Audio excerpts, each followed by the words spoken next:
Good afternoon and welcome to Winol Sports and our weekly roundup of this county's sports news. I'm Reese Huggett. We start with some big news for Hampshire cricket. Opening batter Ali Orr has joined from his boyhood club Sussex. The 22-year-old has signed a multi-year deal. Meanwhile, Hampshire-based Southern Vipers have snapped up another young talent from their neighbours.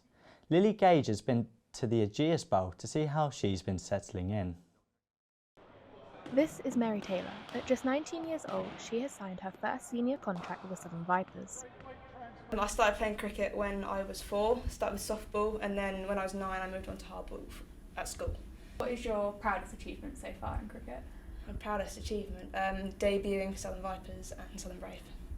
Mary is aiming to play in as many matches as possible in her first senior season with the Southern Vipers. But when did Mary know that she wanted to become a professional cricketer? I played a bit of hockey and cricket when I was younger, and I fully decided I wanted to play cricket at 12, 13. When the pathway was really just beginning for me at Sussex, I then decided that this is what I want to do, so I stuck with it. Is playing for her country on the cards? Yeah, it's something that I'm aiming towards. Yeah. Probably not just yet, but it will crop up as a goal, I'm sure. And this debut season is just the start of the journey. Lily Gage, Winchester News Online. With many local matches being cancelled this weekend, Winchester City hope to buck the trend in future with plans to install a 3G artificial pitch. The move comes as part of a wider stadium redevelopment plans. The club hopes that its improved facilities will be used by the local community to create pathways for youth players. This morning I went down to the club to see what the plans mean. It's the news Winchester City were hoping for. Council approval for the club to redevelop their stadium, which is vital for a secure pathway for youth players into the first team. The council could obviously see the benefits that the facility will bring, not just for the first team, but of our 500 youth players that are involved in football from under 6 up to the under 23s. The £1 million redevelopment will include additional spectator seating, replacement floodlights, as well as fencing all around the ground.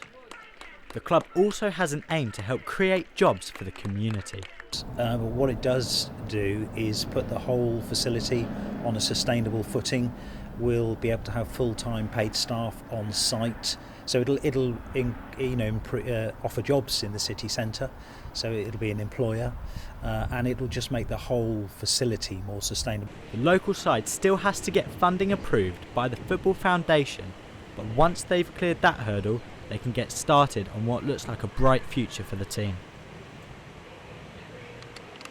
There are positive signs at Eastleigh as well. An FA Cup run has already earned them £100,000, and their second round tie with Reading will be shown live on ITV. The cash windfall has compensated for the loss of well-supported clubs like Wrexham and Notts County, who were promoted from National League last season. Callum Maggs has been to see how things are on the up for the Hampshire club.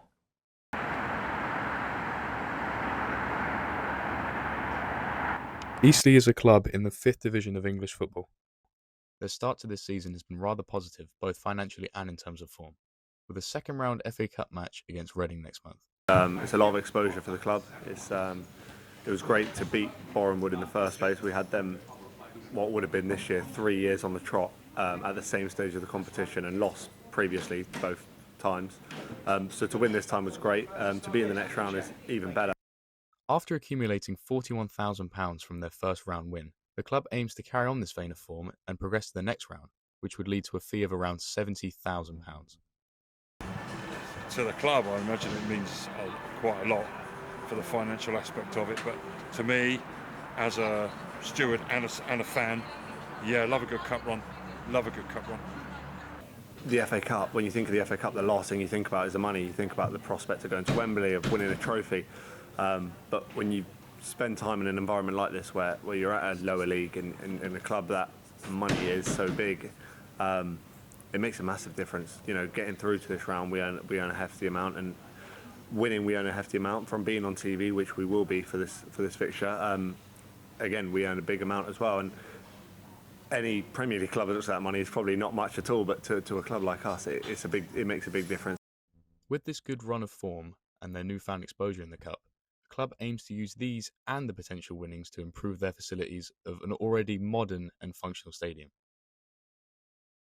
With Wrexham and Notts County promoted to League Two, the crown of the National League is up for grabs, and exposure to the lesser-known clubs in the league has grown.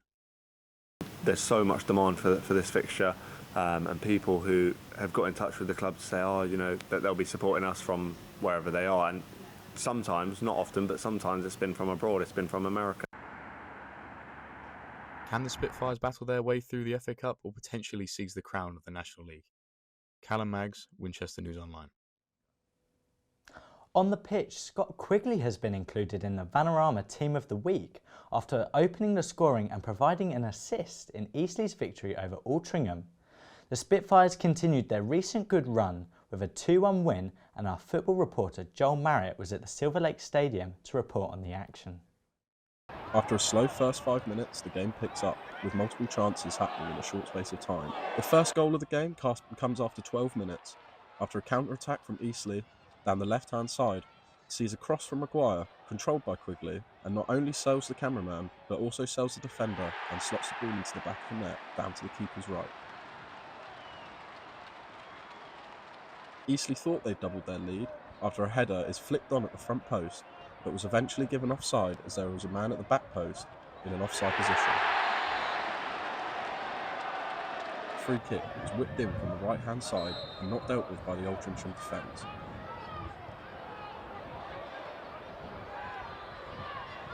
The ball fell to Jake Taylor, who hit the ball sweetly on the volley, but was cleared off the line, ultimately ending up with no chances being taken and the score remaining 1-0. The second half began the same as the first, with it being slow and not being any chances at all.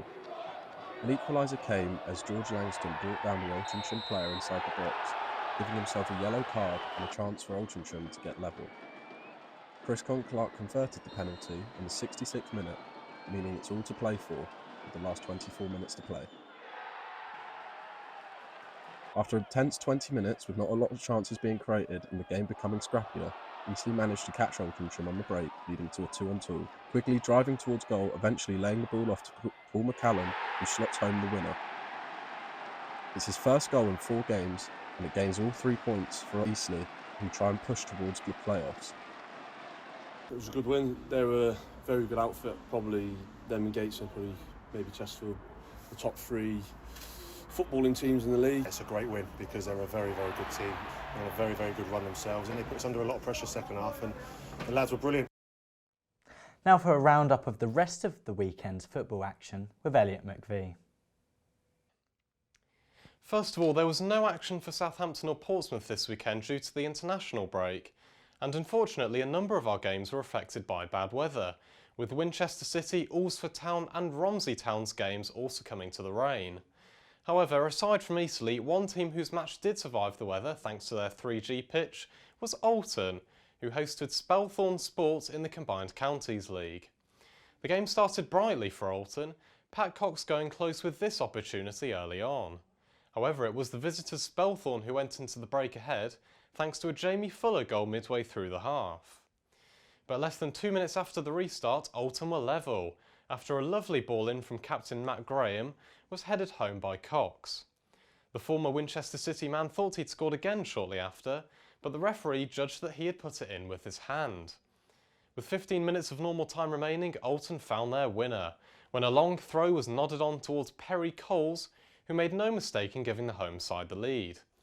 And despite some late pressure from Spelthorne, Alton held on for what was a scrappy but arguably deserved 2-1 win. Elsewhere, there were chaotic scenes at Farnborough's FA Trophy game at Slough Town. Now, Slough won the game 2-1, but tensions began to boil over after the final whistle when a fight broke out between rival sets of fans. Farnborough have said they're reviewing the CCTV footage and will issue bans to the supporters involved. Staying with the FA Trophy, and there was heartbreak for Basingstoke Town, who conceded an equaliser in the 10th minute of added time at High League Chippenham, before going on to lose in a penalty shootout.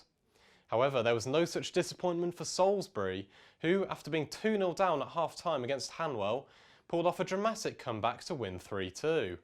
And finally, in the Wessex League, AFC Portchester's almighty 13-game winning run came to an end when they were beaten 2-0 at home by Eastleigh-based side AFC Stoneham.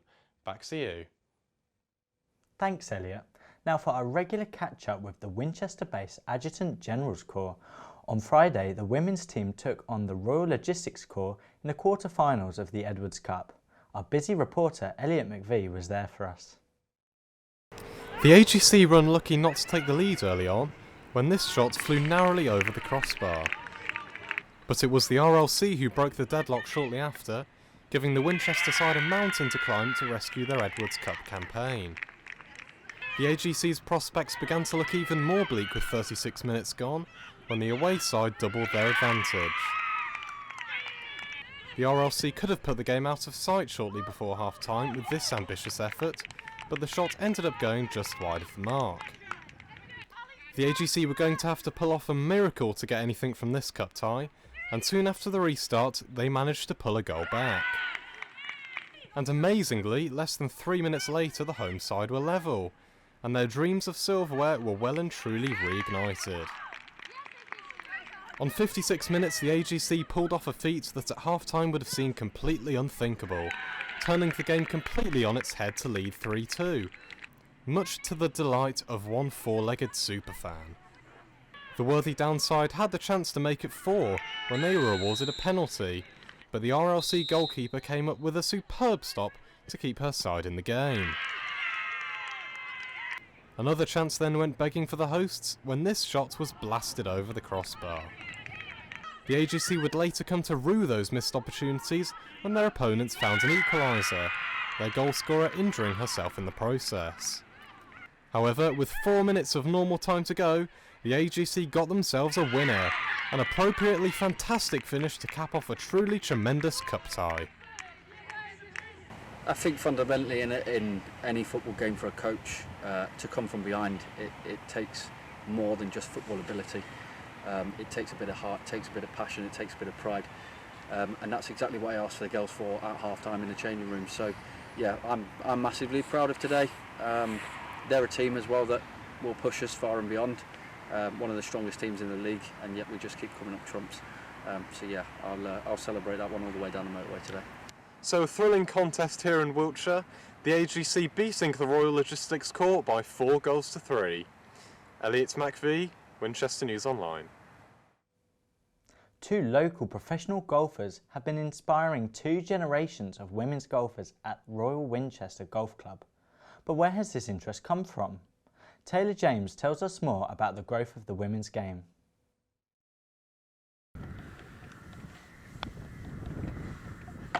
It has been reported since the COVID-19 pandemic, the amount of women playing golf has increased over the years. It has been stereotyped for some time now that golf is just a man's sport, but over the last years that's been proven wrong. There is a lot more women actually interested in golf now compared to even 10 years ago, so that is for the golf clubs and everything, it's a really good thing. Yeah, I was going to say we are increasing and getting more ladies wanting to play golf and having lessons, so yeah. It's getting there. It's getting there. It's been a rough ride. Been a very rough ride. Obviously, me being a man talking about it sounds a bit hypocritical, but for lady golf now, it is starting to get a lot more seen, which is huge. Prize funds are starting to go up. Still nowhere near the level they need to be. Here at the Royal Winchester Golf Club, I've learned that the women's game is more popular, more women are playing golf, and it's definitely helping the younger generations. However, it will take years and years for it to reach the men's game. Taylor Greer, Winchester News Online. That's all we have time for this week. Thank you for joining us. We will see you next time. Goodbye.